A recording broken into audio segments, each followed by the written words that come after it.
I think that we can all admire a nice butt. Pork butt, pork shoulder, pulled pork. We got you. Step into my office.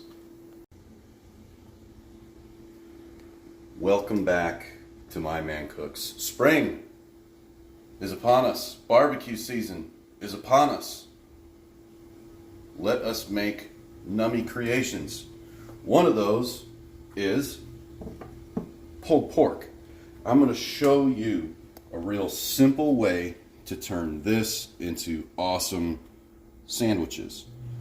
What we're going to start off with is our rub. You can do salt and pepper. You can expand on that a little bit. Now the measurements of this, I can't really explain it to you because it's going to depend on the size of your pork butt. So the base of which we're going to use some brown sugar.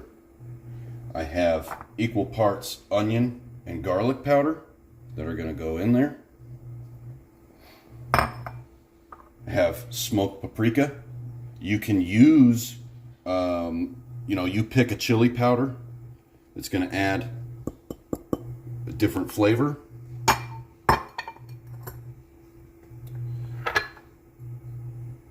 Black pepper. Now what I have here is I have some coarse grained salt. Now what I'm going to use with that is I'm going to do that separately because I want to control how much salt goes on as opposed to trying to figure out the right mixture. So I'm going to salt it separately. What I want to do first though is we have our fat cap. Now when it goes on the grill / smoker deal that we have set up, this is going to be on top. This is the fat cap. And you can see that there is some fat in here. I'm going to leave it because it is going to render down if we cook it properly. So what I'm doing is I am scoring the fat on top. Helps if you have a sharp knife. I don't want to really cut into the meat. And you can see right here how we scored down. We didn't get into the meat at all. Same right here. Okay, and I'm just going to cross that. Take my knife, run it across. Avoid this little meat part right here. This helps. Okay, it's going to help the fat render while we're cooking it because we are cooking it for a long period of time at a very low temperature. So whether you get your pork at a butcher shop or anything like that, the quality of this doesn't matter that much because of how long and how low we're cooking it. It's going to allow all that fat to render out. The next thing I'm going to do is a binder, and I'm going to use some honey mustard. Now, some people don't use binders, some people do, it's whatever. I just like it because it doesn't really add flavor to it. It helps the seasoning stick. So when you get it in there, make sure you get it in all of the scoring that you just did and make sure you cover it completely so that all of your seasoning all of the surface of the pork butt has something that's going to help the seasoning adhere to it. Okay? So we put binder all over our pork butt and we've washed our hands. Now we're going to go throw some salt on it. And again, I'm doing the salt separately so that I can control the amount of salt. And I want to get all surfaces. We've salted. We're going to move on now to our rub, which again is our brown sugar base, garlic, onion, smoked paprika, and pepper. And I want to make sure I get this very well mixed. Now the smoked paprika is in there. Obviously it has its own little flavor to everything, but it also is going to help color. When you use sugars like brown sugar and things like that, or palm sugar or a regular sugar, when you cook it, it tends to caramelize. So we're not going to get much color from the smoked paprika. The color that we're going to get is from our smoke and our heat. Now we're going to rub our butt, or pork butt, pork shoulder, Boston butt, what have you. Again, the measurements of this are going to be up to you, because you are going to have a different size, you're going to have a different quantity need for the spices, but you can kind of keep the ratio the same. If you mix it up and you taste it and you want something a little bit different, add something different to it. There's no rules here. So we're just going to keep one clean hand for the spices and one hand to kind of turn the pork butt a little bit. So we're just going to grab some, and I want this thing heavily coated. And again, we're going to do all sides. So we have rubbed our pork butt, or pork shoulder, whatever you want to call it. It goes by many different names. Now, the reason we used a clean hand to go back into the seasoning, we have some left over that if we decide we want to sprinkle some on the end or after it's been pulled, we can do that. But that's why I also do it in here. So I'm not wasting any of my seasoning. I can just roll this around and it will pick up the rest of the seasoning that's in the tray. But now we go outside to our pit. So we're out here at our modest grill again that I'm going to kind of use as a smoker. So we want this to stay at about 250 degrees, and we want to keep a clean smoke going. Now, the fat cap, I'm going to put this thing in here in a very particular way, and I'm going to explain why. So I'm going to put it in like this, and you see that fire coming, so I want to kind of close this up. But the fat is on top, and I have this side exposed and this side exposed, as well as this part, which I can turn around, and it will help me render the fat and add a little bit of flavor and keep bark going on it. And we're going to get into that a little bit later. But 250, I don't really need to check on this that much.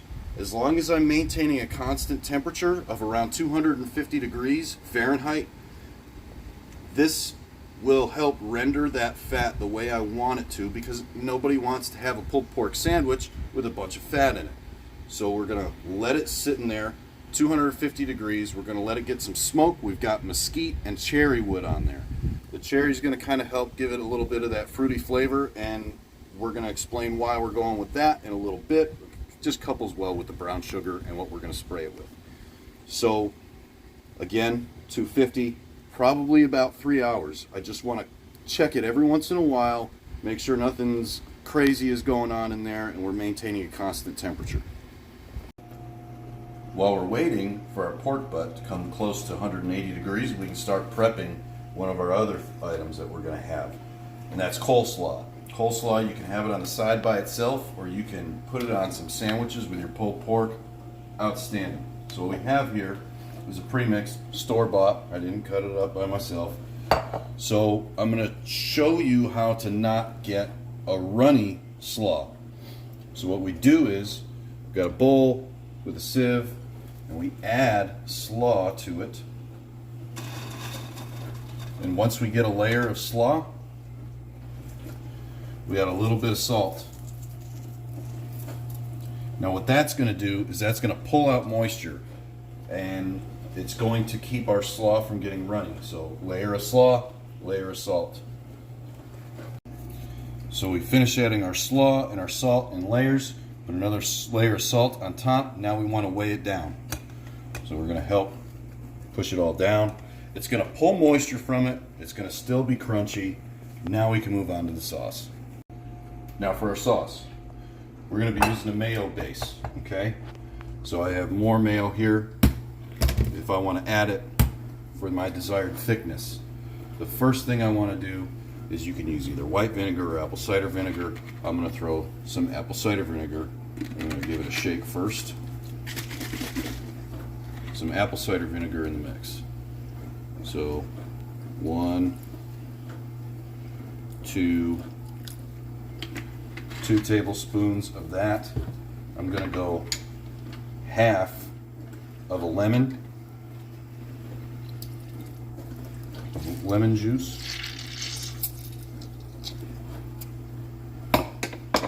Now you're not going to taste it, it's just going to add a little bit of flavor, a little bit of acidity to it.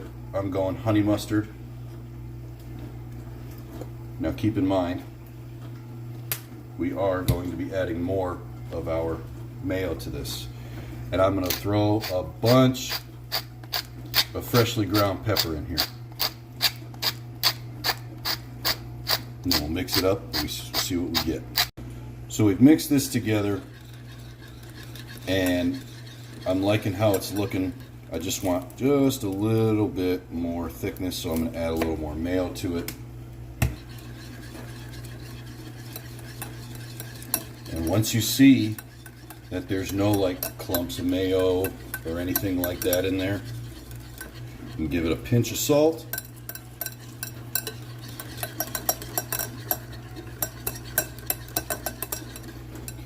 And my hands are clean, but you have to see this. I want it to coat my finger, and I want 1 drop to come off. That is exactly the consistency we're looking for. So we're out here to check on our pork butt. It's been almost 2 hours. And what I have here is 50-50 of apple cider vinegar and crown apple. When I spray this, I don't want to spray the fat on top because it's going to cool it down. It's going to take longer to render that fat out. I don't want that. So I'm going to spray the meat, and you're going to see why I put it in the way I did. I have this side readily available to me, this side, as well as that exposed side. And immediately you can smell it. We're getting a good bark on it. We're going to close this back up, let it continue to render out the fat, and we can repeat this as many times as we want. Again, try to maintain a consistent temperature. Don't hit it up on the fat with whatever you're spraying with. Some people use just vinegar. Some people will use beer, things like that. Use whatever you want. I've seen somebody mix beer and W sauce, so you can do that. There's really no rules here. Some people are going to tell you there's rules. There's not. I'm telling you, there's really not. As long as we get it to the consistent temperature, once we get it close to 180, like I'm looking for 178, 180 Fahrenheit, that's when I want to wrap it. But one of the key indicators is going to be the fat on top. It just kind of bounces back, right? I want it to sink in and kind of fall apart. So we're going to keep letting it go. Hope this makes sense, and I hope it looks simple. If it's not, please let me know, and I'll break it down a little bit better for you. But I want to maintain 250 degrees, and I don't want to wrap this in foil until that fat kind of falls apart. And I don't want to wrap it in foil until it reaches close to 180 degrees. So while we're waiting on our slaw to get rid of its excess moisture, we want to add moisture to this. You can see we're getting a nice bark on top of it. And we've got maybe 30 degrees to go. But one of the tests is going to be that fat on top. When you press down, does it give and does it stay that way, or does it bounce back? Again, about 180 degrees internal temperature is what we're looking for on this. So our pork butt is still going. We've had this, our slaw, sitting here for a while now. And let's just kind of see. I can already feel moisture off of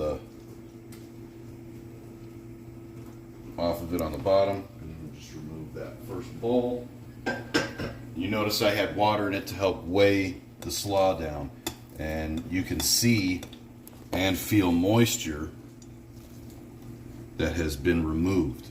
And now when we go like this, it's dripping off the bottom of the sieve there. So not a whole lot, but that would have made our sauce runny. Okay, So what I'm going to do is I'm going to grab a bunch of it with clean hands. I'm going to squeeze it to see if I can get any other moisture out of it, and it actually feels pretty good, and add it to this lovely bowl that I refinished with food grade oil, all that good stuff. So we repeat the process, try to squeeze out any extra moisture. If we get none, see this? We don't want that. The salt helps remove that. That's going to make our slaw runny. We don't want a runny sauce in there. So we've removed all of our slaw and we squeezed it all out, and you can hear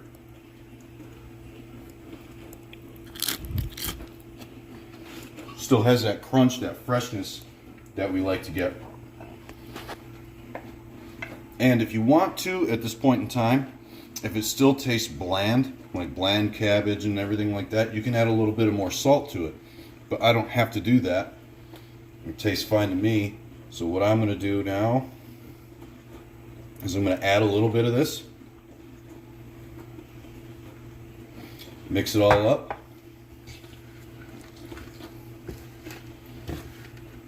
And see where that gets us.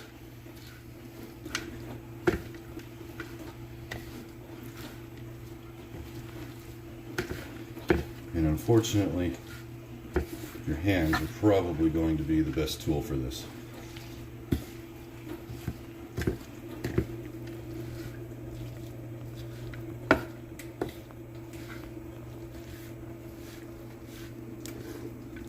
But you can see how we don't have, down in the bottom there's none of the runniness. We have none of that moisture that was in our slaw to begin with, that we removed, A, with the salt, and B, with squeezing it out.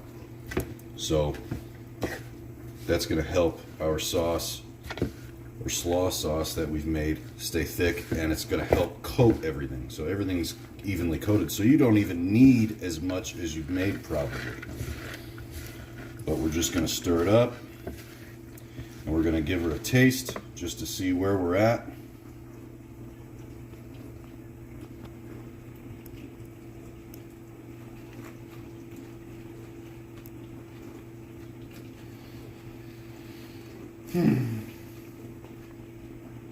That is fresh, it's crunchy,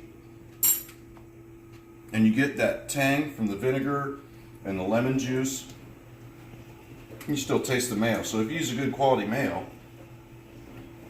it's going to help everything out. I think that it needs a little bit more, but I'm going to let the boss behind the camera give it a shot so that I can be told if it needs any more or if it's good to go. More sauce. You heard her. I'm not going to do much. We'll call it there.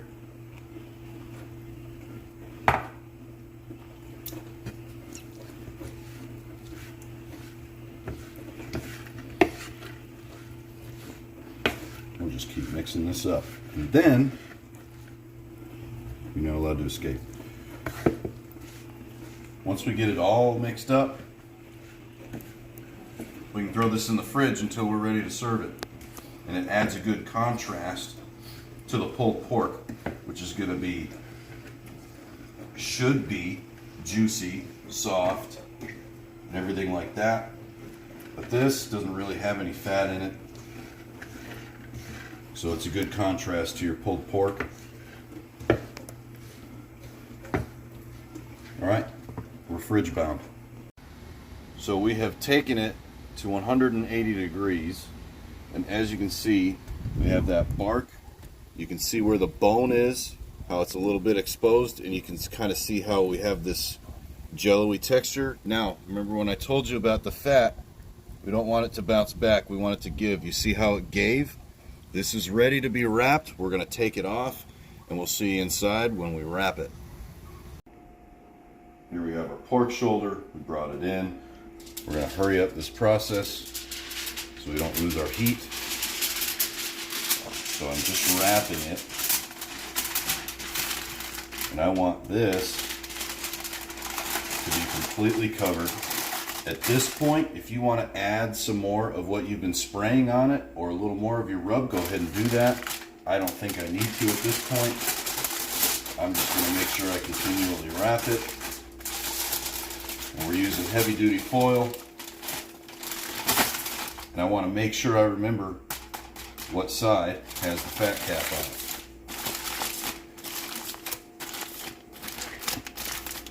I pulled this other piece out because I thought I might need it. Doesn't look like I need it. This is going to go back onto the smoker. Here we are, back on our smoker. Okay. Now if we need to, we can rotate this, but we're protecting that bark that we have on there. So I'm going to close this back up. We want this to come up to about 205, 208, and we want it to be one of the other signs that it's ready to rest is that when you probe it with your thermometer, there's hardly any give at all. It should just effortlessly slide in. So we're going to leave this on until we come up to that temperature. Depending on the size, it could take an hour, it could take a couple hours, but we're still maintaining that current temperature of our device here of 250 degrees. We've reached an internal temperature of about 208. So now what I'm going to do is I'm going to place it in this little guy, and it's going to sit in here for at least 1 hour. That's going to help relax everything. It's going to help it render out a little bit, and it's going to make it so super tender. So let's this guy sit here for an hour. We'll come back and check it out. We have reached the end of our journey. Not our race, our journey. And that's what making something like this is. It is a journey. So we pulled this out of our foil, placed it on the plate, and one of the ways you can tell if you did everything right is if this comes out clean like that. So let me just set that there. Now the urge is going to be to mash it all up, but it's going to stay more tender and it's going to stay juicier and everything like that if we leave it whole and pull off what we need for a sandwich. So the first thing I'm going to do is I am going to try some because I've been working at this all day. Oh, I got some bark on there. Oh.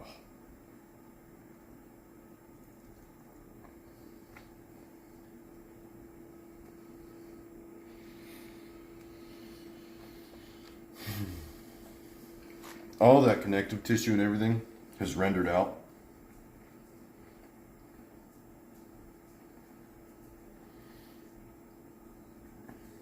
This is outstanding. Oh my goodness. I'm gonna wash my hands and I'm gonna make a sandwich. Time to make a sandwich. So we have our toasted bun. It's just a Kaiser roll, nothing crazy or anything like that. We're gonna get some of our slaw. That's not runny. It's very nice and creamy, still has crunch to it and everything like that. And this is the bed for our pulled pork. We come over here. It just comes off. So take off what you need. Get a nice bed of the pork. Careful as you get towards the center because it's hot. You can see our smoke ring on here.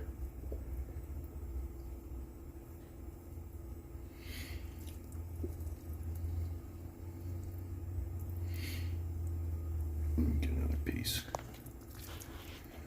Another good piece.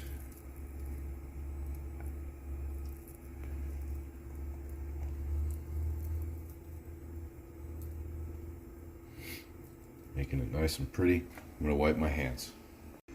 So we have some barbecue sauce. If you want to add a little bit of complexity to the flavor, Throw some of that on there. I'm telling you, the way this stuff tastes, the seasonings that we put on it, it doesn't need much. And I'm going to harp on it again. If you don't have pickled onions in your refrigerator, I highly recommend it. Another little bit of layer of flavor and color to go into our pulled pork sandwich. Get that last little sliver. Oh, he fell off. Gosh darn you. You know where you have to go. You have to get eaten. Sorry. You're going to go right there. And then we have some of our pickles, dill pickle slices. Just going to place some of those there.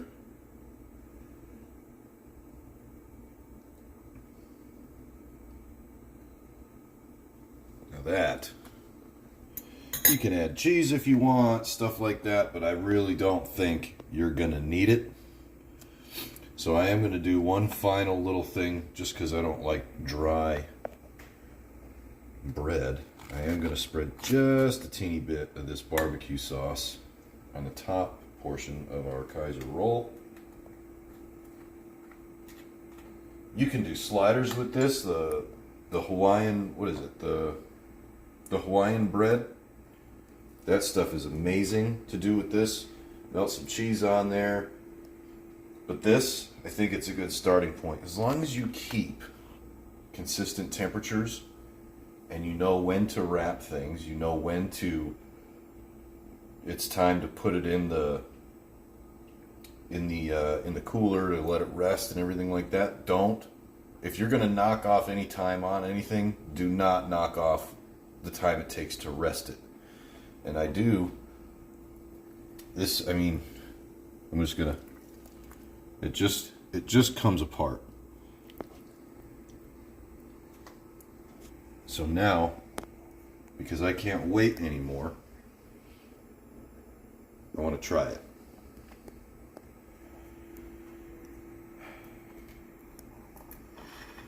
And this really is a labor of love. Waited all day for this.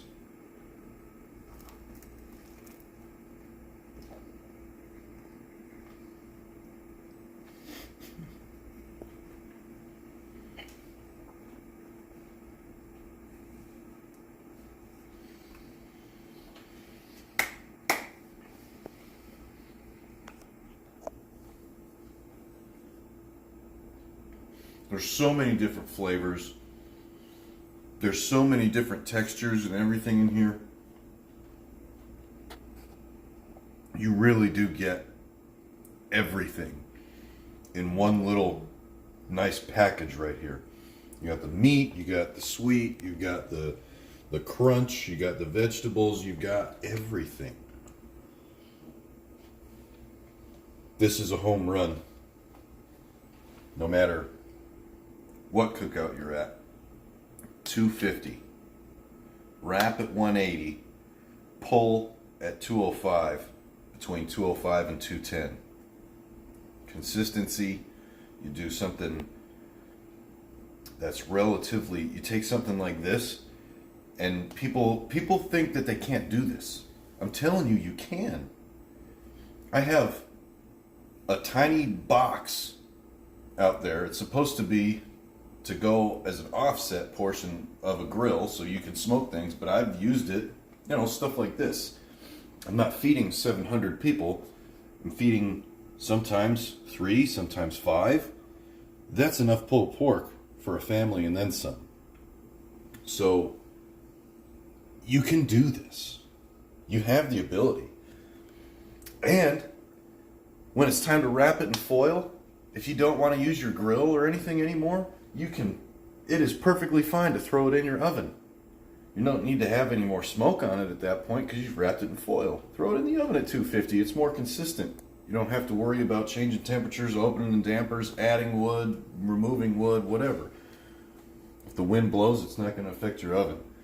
So this is doable, and it's delicious, and I promise you, like I said before, it is a journey, not a race. So do this when you have some time. Do it when you have people over where you can actually attend to your grill and things like that. Like this is amazing. Do it with your significant other. You do the grill part, they do the oven half. You know what I mean? It's like you can divvy stuff up, and I mean the end result is absolutely amazing. This stuff, it's delicious, and I'm gonna be honest with you, the unsung hero of everything, the underrated member of the family here, is that slaw. That sauce we made is killer on that, and it pairs with this so well. Use whatever barbecue sauce you want. I got one that's got some bourbon in it because we had our Crown Apple stuff. But I hope you try this. And I hope that you enjoy what we're doing. So like, share, subscribe if you do. And we appreciate you. And we'll see you in the next video.